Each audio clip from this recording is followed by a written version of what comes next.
selamat pagi. Untuk memulai renungan pada pagi hari ini, mari kita berdoa terlebih dahulu. Tuhan, terima kasih untuk hari ini.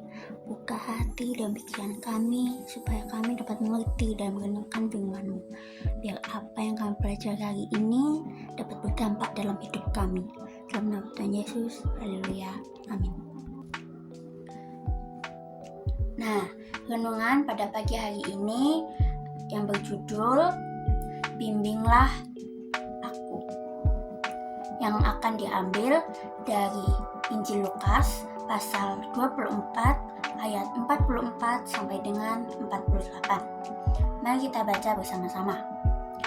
Ia berkata kepada mereka, "Inilah perkataanku yang telah kukatakan kepadamu ketika aku masih bersama-sama dengan kamu, yakni bahwa harus digenapi semua yang ada tertulis tentang aku dalam kitab Taurat Musa dan kitab Nabi-Nabi dan kitab Mazmur."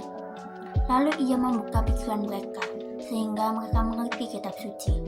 Katanya kepada mereka, "Ada tertulis demikian, Mesias harus menderita dan bangkit dari antara mati pada hari yang ketiga.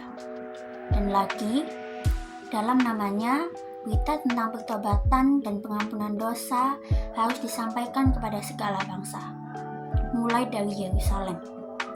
Kamu adalah saksi dari semuanya ini." Nah, kita bisa membayangkan betapa bingungnya dan apa yang dirasakan oleh para murid setelah tahu Tuhan Yesus wafat.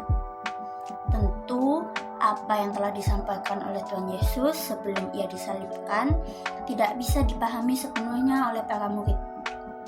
Secara logika manusia, bukankah hal itu mustahil untuk manusia bisa kembali bangkit setelah meninggal?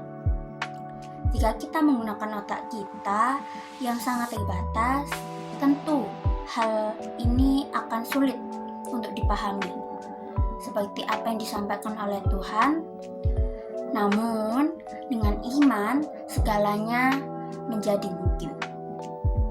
Demikian pun dalam membaca dan memahami isi dari kitab suci. Bukankah kita yang mudah, terutama saat kita mengandalkan diri kita sendiri dengan logika dan otak kita? Terkadang kita juga merasa kesulitan untuk mengerti apa yang hendak Tuhan sampaikan melalui ayat yang kita baca. Nasihat yang selalu diberikan kepada kita pada saat kita mulai rutin membaca Alkitab ialah berdoa dan memohon bimbingan dari Roh Kudus, sehingga nanti Tuhan sendiri yang memberikan pengertian pada kita akan apa yang hendak Ia sampaikan melalui ayat yang kita baca. Namun, apakah ini selalu berhasil? Tidak selalu. Dalam sekali membaca, kadang kita perlu membaca ayat yang sama beberapa kali sebelum memahami maknanya. Terkadang dalam pertemuan komunitas atau khotbah di gereja juga, refleksi dari orang lain juga dapat membantu kita untuk melihat firman Tuhan dengan lebih jelas. Yang terpenting adalah kita memiliki hati yang terbuka. Firman Tuhan tidak selalu sekedar menghibur, tapi juga bisa menegur dan membentuk kita. Jadi, jika kita hanya mengandalkan pemikiran kita bisa tersesat. Namun, jika kita mau membuka hati dan membiarkan Roh Kudus membimbing, kita akan semakin memahami maksud Tuhan. Jangan hanya berusaha memahami firman dengan logika, tapi juga gunakanlah iman.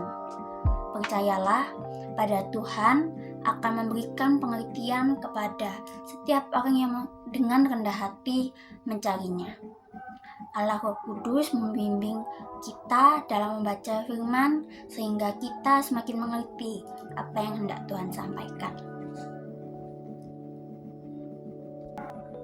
Tuhan, terima kasih untuk waktu renungan ini. Tolong kami untuk tidak hanya mendengar, tapi juga menjalani firman-Mu dalam kehidupan kami sehari-hari. Bimbing kami terus Tuhan, dalam nama Tuhan Yesus, haleluya, amin.